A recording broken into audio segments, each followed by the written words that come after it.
Right, I've printed off one OAR. That's a test.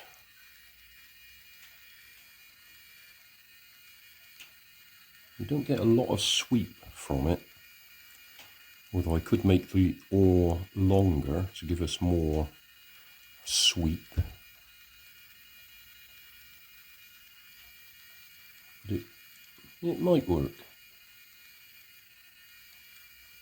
When I've tried this with the spider legs, I wasn't getting the legs out of the water far enough, and they were actually pushing the water backwards as well as forwards. So I'm hoping if I get the shape of this right, then it will. I think we can see the movement there. So push, then lift out the water, push out the water, lift.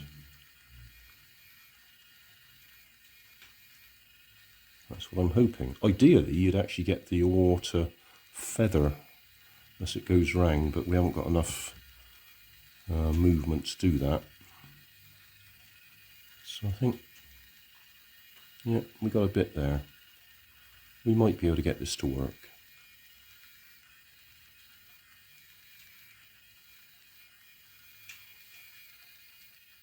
Well, thanks for watching. Don't forget to like and subscribe, and leave me a comment so I know how I'm doing.